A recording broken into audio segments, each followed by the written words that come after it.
Welcome to the HR Huddle podcast, presented by Sapient Insights Group, the ultimate resource for all things HR.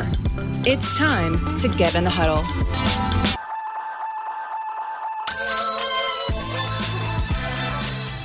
Welcome to Spilling the Tea on HR Tech, where we focus on the hottest HR technology news everyone needs to know to be in the know. We break down the news of the week and help you make sense of what it means for our industry and how it can impact your organization. And I'm your host, Stacey Harris, Chief Research Officer and Managing Partner for Sapient Insights Group. It's a research and advisory firm. And joining me today for the conversation is our co-host, Cliff Stevenson, Director of Research and Principal Analyst for Sapient Insights Group.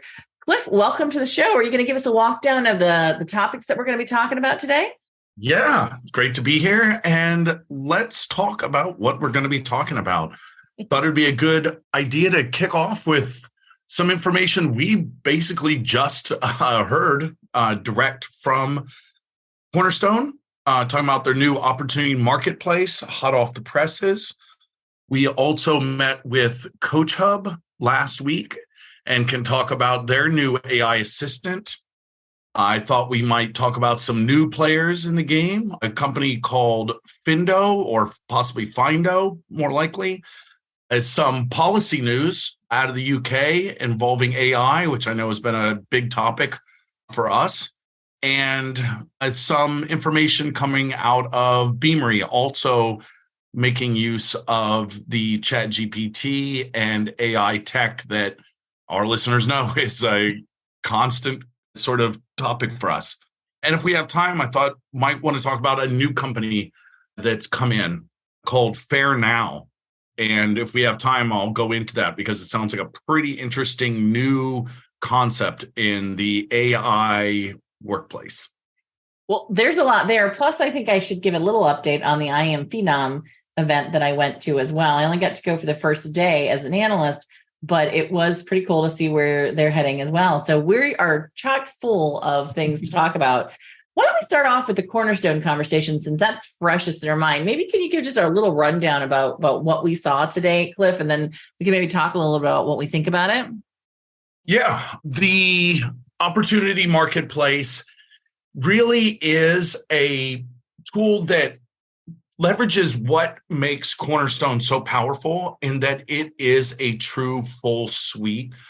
And by having all of the skills and talent in your organization in a place that you can sort of see all at a glance and have all of that work done and populated in real time, whether these are things that are being updated through coaching, mentoring, training, anything that's coming through their learner experience platform, any of that can now be sort of viewed in as they very well named it, an opportunity marketplace, right? A chance for employees and administrators to update and see where their talent and skills are in their organization and get the right people into the right place at the right time, which is now, right? So, which is always the thing I think everybody's trying to get to these days, right?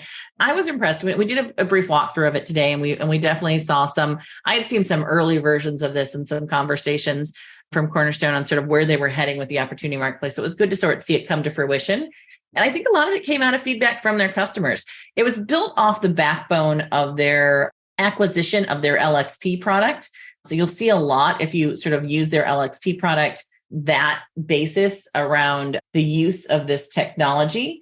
And that really, I think, allowed them to sort of get very quickly, Edcast is the product, if any of you have it, to get really quickly to this ability to be able to sort of tie together that idea of not just a job or just an open position, but also include the gig opportunities in there, as well as the idea of being able to include mentoring as part of that, like sort of really building in on if you think about Cornerstone sort of foundational as a learning solution, they thought about all the things that you need to develop your careers you were talking about. And those were the opportunities, right? And I kind of love that thinking. It really does I think differentiate them from what we see at the talent marketplaces, which are really much more sort of job searches, both internally and externally. Oftentimes, they don't talk as much about the opportunities that people have and how they're going to gain their skill sets in them. They were really clear on a couple of other new things they had launched with this. So within their LXP, within sort of EdCast, they had a really good connection to the skills component inside of Cornerstone already. But I thought what was interesting was how they were also launching sort of updates to what they're calling their fair match score, which is how you would be matched up with this opportunities by using not only the skills and experience, but also other things throughout both internal and external. So if you were integrating with another ATS or integrating with another HRMS, they were being very sort of open platform kind of through it. They were using information from all those different areas to create that sort of fair match score. And it could be edited as needed by the company, which is important because we all know that you really need to understand what goes into any kind of matching artificial intelligence model. And they talked a lot about how they were using artificial intelligence at a global level for this product, but they weren't using it at a local level. They have local artificial intelligence at other levels of things. But they launched a lot of other new things around their skills management tools that went around this, such as sort of now you can pull skills from a LinkedIn or a resume, which they hadn't had previously, and the ability to create a skill from doing something. So basically doing a gig creates a series of skills instead of just sort of having a job role or something. So I thought those were kind of unique things as well, Cliff. Anything else that caught your eye while we were going through the walkthrough? Well, I think what was great was to see that they really understand that what organizations are looking for is making an impact with this, right? So it's one thing to say, okay, we are able to catalog, increase, and assess the skills that we have. But now through the integrations, they can say, okay, by doing that, we are now able to fill these careers. We're able to link this with the other systems within the organization. And that gives them the ability to show the impact of these skills rather than just having it as an inventory within the company. Yeah, which I think is really, really important to note is that a lot of those talent marketplaces are oftentimes inventories, and what you really need to be able to do is have them connected to careers, and you need to have them connected to other things that are going on in the organization. And I think that's what gives them the power, like you had noted. They did show us a roadmap. There's a lot of really cool things on the roadmap as well. So I'm sure we're going to continue to see updates in this, both in their mobile area and more generative AI capabilities, particularly through the sort of managing sort of job profiles, those kind of things. So I think you're going to see this continue to expand for them, but a good first step for Cornerstone jumping into the space that we're seeing the big guys like Oracle and Workday and SAP really dominate for quite some time. I think this was a space where Cornerstone can show that they are capable of not only sort of tying together a lot of really sophisticated, complex issues, which they do really well on the learning side, but this is on the talent side, and that they're willing to play well in that playground, which I think is always the hard thing for a lot of those organizations, to accept other people's information and data to be able to do this kind of matching and analysis, right? That's exactly it. And I think that the roadmap shows that that's the mentality they are going to keep pushing forward with. A lot of that roadmap has to do with integrations with other systems, everything from ATSs to coaching and mentoring and further ways of showing how these programs have benefits for the organization. Yeah. And it really kind of fits right into, I was just out the Monday before at the IM Phenom event, which IM Phenom is much more known as a really strong candidate platform. But what they really walked through in that event for the analysts who they were doing Analyst Day for was that they feel they have gone from sort of a point solution candidate and talent management solution to a true sort of talent platform. And I thought that was really interesting to see how they felt that they had gone to sort of this much broader area where they had a lot of different applications tied together. And we've seen that happen for quite some time in the overall talent management space, where we saw sort of learning and performance management and recruiting all sort of combined in a lot of cases to create talent suites. I think we're now seeing that in the talent acquisition space, where a lot of those solutions are creating the candidate side of the sort of talent acquisition space, tied with some skills management, tied with some really solid sort of matching capabilities and assessment capabilities. And all of that is creating a much broader application and much more broader platform. And again, the requiring of a lot of integration capabilities, which we heard a lot about at the IM Phenom event, about how effectively they are integrating with the larger platforms, the core HRMSs and the payroll solutions, to make sure that the data around the candidates and the hiring and the skill sets that people need is moving smoothly throughout the organization. And so we got a lot of conversation about that. There was a big announcement there that they had also launched an intelligent platform play using more artificial intelligence. And that, I think, is sort of, we're going to continue to see that throughout the next couple of weeks from various organizations. But it was really nice to see. Phenom has been working on the concept of intelligent talent experience, I think, for a very long time. And you could definitely tell that they have a deep data set that they're building it around.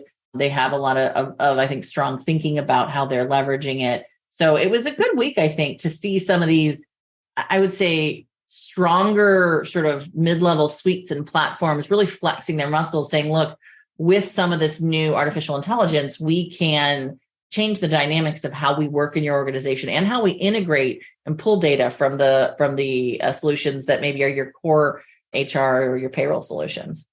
Yeah, and that AI powered solution, sort of, especially in the coaching space, leads us right into another organization, as you say, as more and more people are taking advantage of using intelligent platforms. CoachHub had a conference, and we were on that virtual conference, and they unveiled their new AI coach, Amy. That's a AIMY. See the cleverness there, which doesn't stand for anything. And they were quite coy on what it means. I hazard the guess that it was my AI, and they seem to say that's how they hoped it would be taken, but anyone can decide what AIMY Amy means. But, it is what it sounds like. It is an AI assistant, but focused on coaching. One thing here that I really liked is that they are very upfront about it not being 100%. They're not trying to replace human coaching.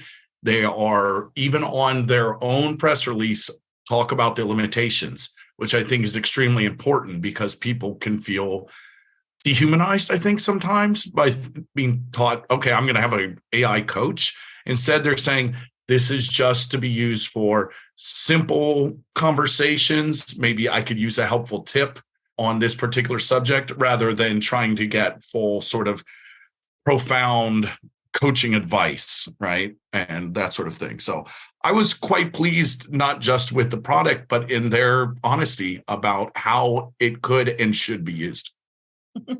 It's funny because CoachHub is an interesting solution, right? It's a tool that manages the coaching process in your organization, and it's much more about managing a series of coaches, and they bring coaches to the table. So they've sort of built this whole certification, and matching the right coaches with people is really important. But it doesn't do internal coaching capabilities, right? It's all about sort of this external model and bringing coaches down to every level in an organization, which I think is a wonderful idea, right? Because how often do supervisors and managers get the chance to have coaches like executives do? And I think so.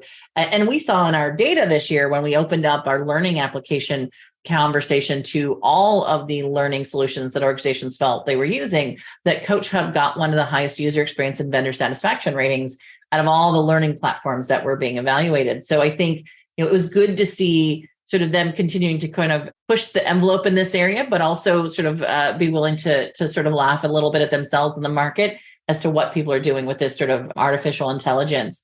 I thought the more interesting stuff that they were talking about, which, gets lost in the generative AI conversation, was that they really are expanding what they're offering to coaches and the matching capability between individual coaching and maybe group coaching.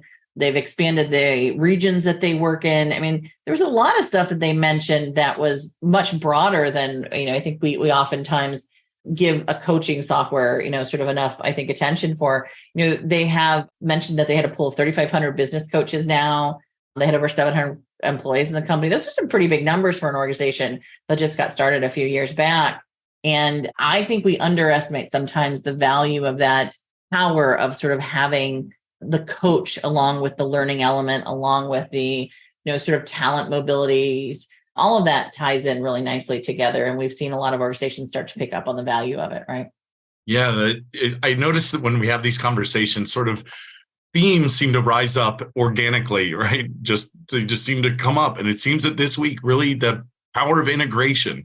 I'm noticing a running theme, even though it's not something we had talked about before, where we really see how all of these things connect. And organizations are now seeing, hey, there are ways we could improve this through the use of technology. And I think that's really cool.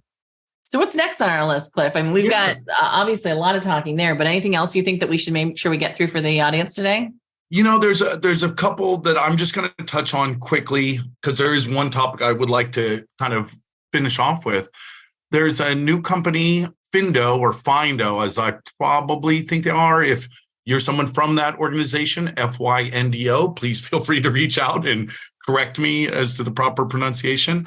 But they are a hiring platform. Automation is kind of the key to what they're doing. So taking away all of the sort of repetitive tasks, really making the best use as you can of these type of, robotic process automation and these type of technologies. So these are things like creating a job description, screening resumes, doing the scheduling. All of that is going to be done by Fyndo.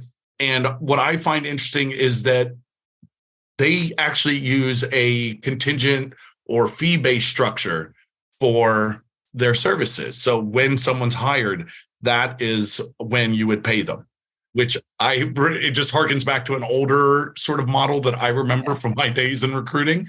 And it's kind of neat to see these things circle back, right? It's almost like you don't pay us unless you win the case sort of fee structure. And I've always found that fascinating, putting your money where your mouth is. And I think it's interesting too that we're seeing, every one of these, including the Fyndo, we're talking about how they're auto-generating job profiles now and job roles from various data sets. At what point does that all become commoditized too, right? Like you really have to think about how you're going to differentiate yourself when everybody's using the same generative AI to do that work, right? That's right. And I feel like this is going to make Beamery sound bad if I segue right to that. It's like another organization doing, using these sort of AI tech. But again, they're being, I think, thoughtful about how they're going into this, right? So Beamery launched what they're calling Talent GPT.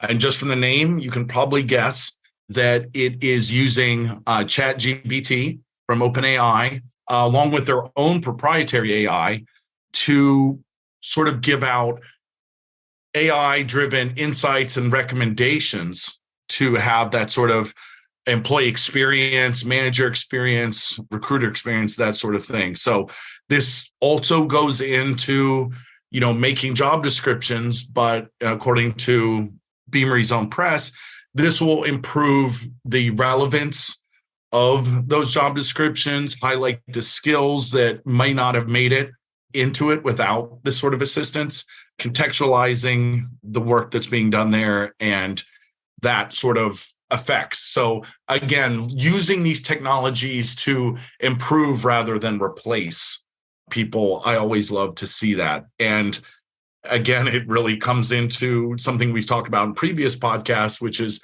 what is the right use of these technologies and how to use this to improve the user experience rather than just sort of making it more efficient.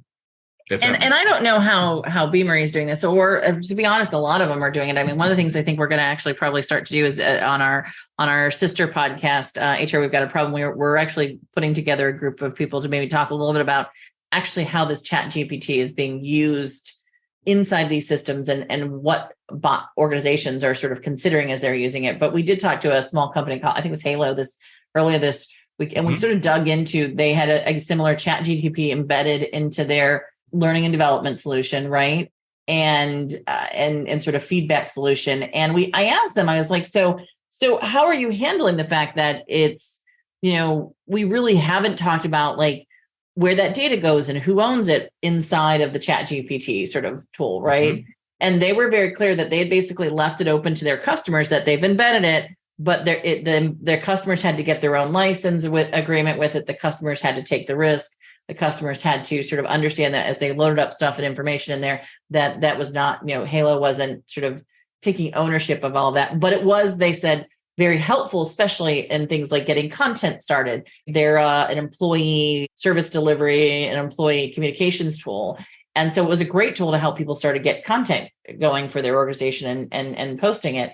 I thought, well, it was a great use of it, but I do wonder sort of how all these other tools are they taking on that risk for their clients, or are they passing that along like what we're seeing here, right? Yeah, absolutely. And again, another perfect segue. The one and there's a few other stories we could get into, but one that I found interesting is the new startup, a company called FairNow.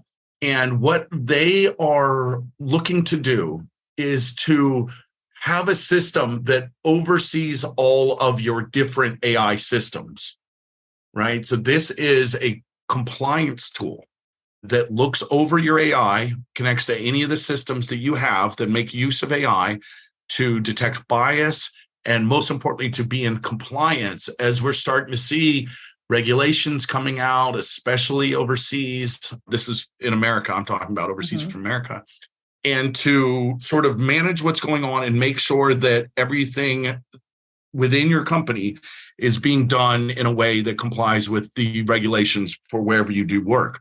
One of the stats that they say is that over 50% of HR organizations use predictive AI or some sort of AI technology within HR. So I think that this idea of, okay, now we've got a system overlaying those systems is pretty fascinating. It shows how fast this technology's come, that there's now a market for this type of thing. So I think it'll be very interesting to keep an eye on FairNow. Yeah, I would like to actually have a briefing with that coming, because I'm trying to understand, like, how do you, that's a good one, but we should definitely, I think it's a constant question. It was interesting. I think Josh Burson put out one of his blogs saying, you shouldn't be afraid of all the artificial intelligence. Don't be afraid of what's coming. And I do have to agree with him to some sense. I think sometimes fear causes us to make decisions that are not in our best interest. And you don't want to be left behind in the market by any means. It's kind of like the school that refused to use the calculator, or, I can remember the day when, people were like, oh, we're never going to get rid of the typewriter, right? I started out on a word processor inside of a company. That was my first technology instead of a computer. So every technology transformation gives us opportunities to sort of do things faster, to do things more in a more streamlined fashion. But I do think that we have to be strategic about it. We have to think about the value proposition it's giving to our company, the risks that we might be taking, balance those risks with what's going on inside of our organization. I remember when the phones first came out, we were actually thinking about doing a course. We never ended up doing it, but about sort of how often and the stress of being on the job all the time that these phones would create was in a retail environment. And we're like, if someone gets an email saying something's wrong in a store, are they going to call up and cause a commotion, or do they wait to the next morning, which is what would have happened before the phone systems had all your emails and all your information on it. And, I think some of our greatest fears came true with the fact that we now are 24/7 working, right? But some of the new things is that we work in a whole different way. And so I do think that we have to think about all of the artificial intelligence, not as something that is brand new. We got to hit it. We got to be on top of it and take advantage of everything. But we do have to make sure that we're looking at it with an eye towards how can it improve my company? How can it improve my organization? What are the risks that I have involved? And those are really important questions to ask on both sides of it, right? I agree. And I think that I would urge our listeners to check out a white paper that was put out by the UK government, and it's titled A Pro-Innovation Approach to AI Regulation. I'll put the link in the show notes. But I think it really shows that mentality of, rather than a fear-based approach, thinking more about what are the opportunities while being aware of possible pitfalls, and regulating more for innovation and an outcomes-based approach which is their exact terminology, rather than one based on what are we afraid of, and instead of looking at what are the opportunities for growth here. I love it. Well, that's definitely, I think, a link that our audience probably would want, especially right now with everything going on. Well, Cliff, we've gone through our half hour in no time at all. and I think, if there's anything out of this conversation today is that, yes, there's a lot going on with artificial intelligence. And it's funny, I did an analysis of our customers those who are already on the path seem to be very excited about it and thinking about what they're going to do next. Our data for those people who are not on the path, those people who are not using any form of artificial intelligence or machine learning previous to sort of this last couple of months where things have exploded, our data there showed that those organizations were not planning to invest, look at it, review it, and take it out. It was one of the lowest numbers of adoption that I had seen for a while in that area as far as future plans. I do think that we have a lot of organizations out there and a lot of buyers out there who feel like they're being overwhelmed by this message right now. So just maybe a shout out to our vendors to maybe go a little more gently, maybe go a little more subtly with the conversation. I know you all want to outdo each other. I know everybody wants to be the next big artificial intelligence, generative AI conversation, but your buyers are getting a little bit overwhelmed with the messaging, right? That's right. That's right. Well, as we wrap up today, just a quick reminder for our listeners, you can access the key findings from the report that we've mentioned here that I just talked about, where our data comes from in the annual HR system survey, the 2022-2023 annual report, as well as the executive summary and key findings, which is a much smaller report, not the 175 pages, on our website at sapientinsights.com. Also, if you're interested in getting more in-depth data or support in your HR strategy journey, just drop us a line at info@sapientinsights.com to schedule some time to chat with our team. Be sure to sign up for our newsletter to get ongoing updates on the research launches that we're doing every couple months, where we'll be speaking or visiting, and when you can participate in our annual survey. I think several of us are going to be at upcoming events in the near couple of months. And then just a quick thank you to our production team, including Brand Method Media Group, who helps us produce our podcast, run by their amazing founder, Kelly. Our marketing team, Lisa Renko and Zoe Britton, who make sure that all this gets pulled together and gets posted each week. Cliff, thank you to you for pulling together the topics that we're going to be talking about and keeping the conversation moving. And as most importantly, thanks to our listeners and community. We couldn't do this without you, and we hope that we are covering all the information that is relevant to you and important to you. That's it for this episode of Spilling the Tea on HR Tech. We hope it's been just the brew you needed to start the engines running this week. If you enjoyed this episode and you'd like to help support the podcast, please subscribe and leave a rating and review where you grab your podcast.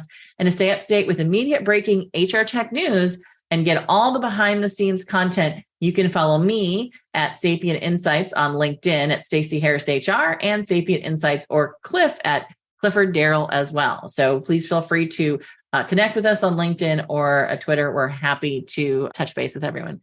Thanks, everyone. We'll be back in 2 weeks with another pot of the HR Tech updates and insights just for you. Bye, everyone.